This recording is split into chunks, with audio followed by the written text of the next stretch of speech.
documents and notes I've got. Hell, I got to do a good job with all you great people out here.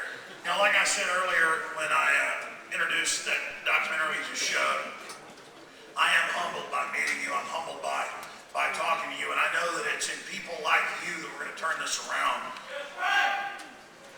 Because we don't have a choice. How many times have we been lied to? How many times have we caught the system doing everything it can, not just to rob us, but to try to ruin our lives so that we're weak and poor and dominated by them so they can control our destiny? I don't like that. I want to see humanity doing well.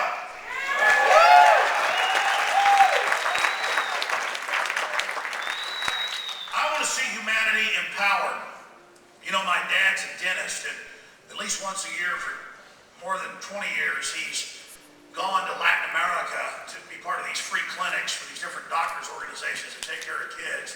And he's told me the same stories that my uncle told me, who did years of work as a missionary in Central and South America. And he said, you know, you don't appreciate life, even though my uncle was in Vietnam, a helicopter pilot, until you see children in orphanages where the orphanages don't even have the money to pay for food. There's little kids with their rib cages sticking out. That's what we're talking about. You have to realize, I have to realize, and really let it burn into our brains that more than 15 million children, according to the UN and their own numbers, it's probably higher, 15 million children a year starve to death on this planet. And another 20 million adults. And our corrupt, stinking, corporate, fascist government pays farmers not to produce food. And it's not just that they're trying to protect our markets. Then you find out that they've got all these endless white papers, as many as you could ever read. Every day, Aaron Dyke's doing research, and others in my crew bring in. This is on the Rockefeller Foundation. This is on the Carnegie Foundation. This is on the Ford Foundation. Here's a Planned Parenthood document. Oh, where is it? It's on, this university site, archive, talking about how in the 30s, 40s, and 50s, we got to shut food off to people to kill them. And then some people say, well, there are too many people. I love the yuppies that'll say, well, okay, there is a population control agenda, but there are too many of those people. And I'm like, don't you get it, you little jackass bastard? You think you're part of the system? Your water, your food, your vaccines, it's all jacked with the same stuff, you little piece of crap!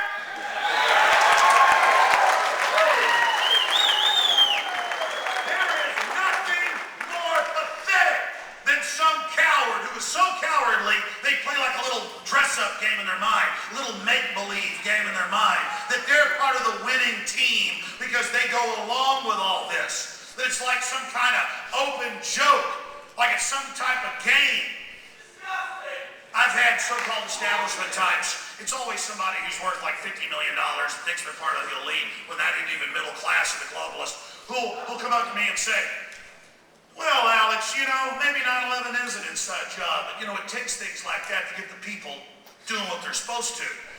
Like this sack of garbage thinks they're part of the system because they can understand false flag terror and understand that's what it takes to defend America.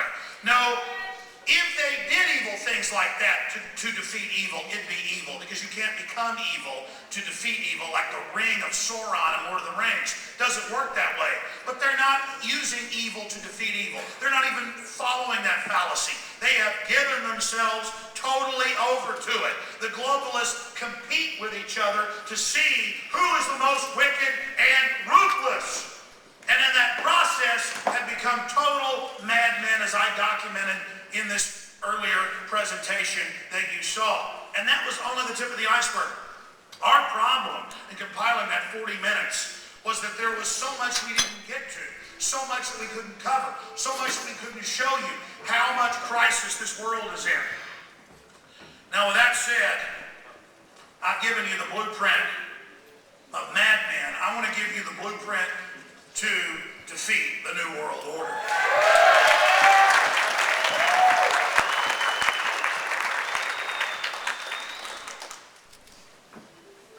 This world's engineers, the controllers of this planet, always seek to teach you that resources are finite.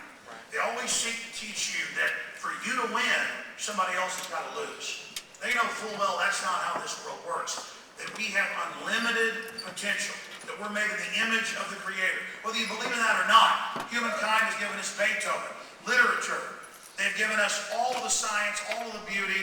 They've given us people like Whitney Houston's voice. All the things that are in humanity, all the good. And it's by recognizing that good and that potential and by reaching for what's good and empowers us that we have hope for the future. Our ancestors, and God knows they weren't perfect, understood sacrifice and standing up for what's right. And that's the only reason we're here today. Why do you think the United States, such a small area geographically for the land surface of this planet, and only 4.5% of the world's population, 100%, 7 million. The United States is 4.5 or 4.9, depending on which actuary you look at, but less than 5% of the world's population. Why did the United States, with less than 5% of the world's population, have more than half the wealth of the world? Freedom. And it doesn't mean that our higher level of freedom was perfect. Doesn't mean that there wasn't injustice. Didn't mean there weren't problems. But compared to every other place in the world, we didn't have the corrupt elites on top of us trying to shut down human destiny, shut down human ingenuity and creativity because they're threatened by it, because they want a monopoly. Because the United States only had a few glimmers and moments of freedom, we developed the highest test scores. We developed the most scientific developments. We created the media and the literature and the art and the music that has conquered the world. And the globalists, the global scientific engineers saw that. They were aware of that. They knew that. And so they did everything they could to take that over and to take our energies and turn it against humanity. So now America is in a paradox.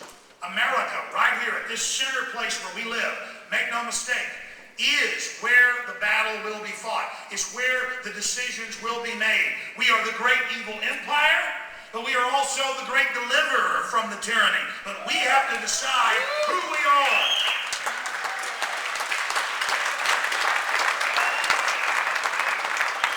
That's why the struggle between good and evil is being decided here. Because we have the birthright of liberty, because we have the basic freedom, because we are armed like no other nation on earth. The globalists are not taking this republic.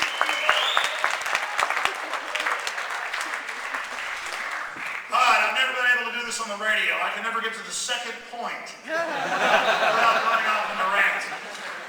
It may be a bad speech, it may be the best ever, but I'm going to attempt, with your help, to go through all these points.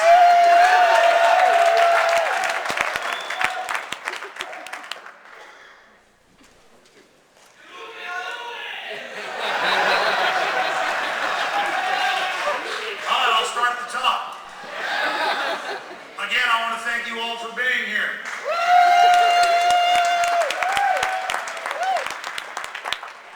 I want to thank my crew. And I also want to thank all of you. I love that Teddy Roosevelt quote. I should have had it or something quoted properly, but forget the critic, the person who's not in the arena. What matters is the person who is in the arena, who knows the great challenges, the great struggles. Because even if you fail, at least you tried to dare greatly. That's what matters. It's trying. That's where it all starts, is taking action. That's what's fulfilling. And I want to say this to you here now, because I was told several times last week and again today that I am the 21st century Paul Revere. And I said, no. You are the 21st century Paul Revere. And this is not a battle. This is not a war against the undefeated British Imperial Redcoats who've never been defeated. And George Washington lost almost every battle for 5 years, but they persevered. It was the continuing to fight. It was the resistance that was the victory. That's why the system attacks that victory, because it hates it. Anything the New World Order attacks, you better believe that's where the That's where the liberty is. That's where the freedom is. That's what's good. Not because it's perfect, but like King David of the Bible, the heart is right. That's what matters. None of us are perfect. And the system will try to tell us how we're bad and how we're impure and how we're not good. None of that matters. It's our hearts that matter. It's what we stand for. It's who we are. The final equation that matters. Do we serve light or do we serve the murdering, destructive darkness? That's the question that you must decide. And it's a decision you must make. The system tells you there's not that decision. Because that decision is there, and that decision is where all the power in this universe resides. As Martin Luther King said, the universe bends towards justice. Providence is on the side of justice.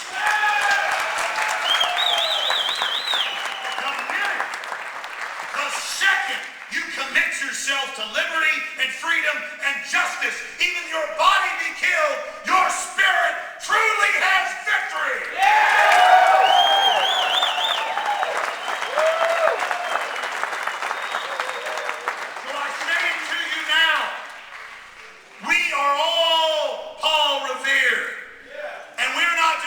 Freedom in North America. This is 1776 worldwide.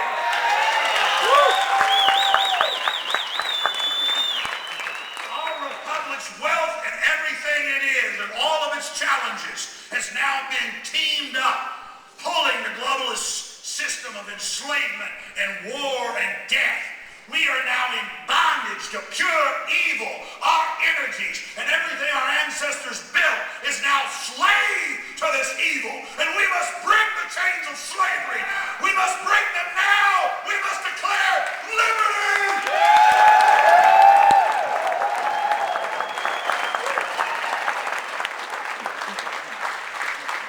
Now those are just the notes up here on the top. I'm sitting there writing key points I want to cover and just thinking I'm not worthy to bring you this message. But it doesn't matter because it's a mission we must all carry out. And what matters is that we give 110%.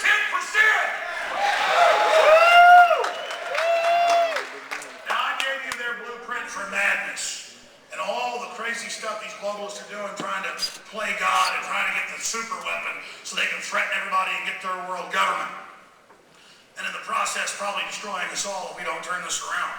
But I, in the first point, want to tell you, we are winning, and I'll get more into it in this speech, but my God, I remember 17 years ago first getting on radio and TV, and people, probably half the people saying I was crazy. Totally crazy for having documents, having facts. I don't hear that now. I hear almost no one disagree with us on the facts because it's all out in the open. The enemy's uncloaked. It's moving in on us. 1,000,000 miles an hour right now. Instead, they say, fine, but you can't do anything about it. So we've gone from denying this is going on to, okay, it's going on, but you can't do anything about it. That's right. That's right. When the enemy comes in, the Spirit of the Lord will lift up a standard against it. And I hate to preach at you, but that's just what comes out of me as we face this evil. Because the New World Order, they believe. And let me tell you what they believe in. You give it any name you want. And quite frankly, devil ain't evil enough for it. Now continuing here, we must develop a blueprint to defeat the New World Order. We are winning. We are having victories because humanity has power. And real men and women who have power, who have love, who have strength, who have courage, we always are ashamed of our power. We're always meek and humble in the face of evil. And we think that it's just our job to lay down to it. I'm here to tell you, it's time for humanity to stand up. Because evil is coming down on our children.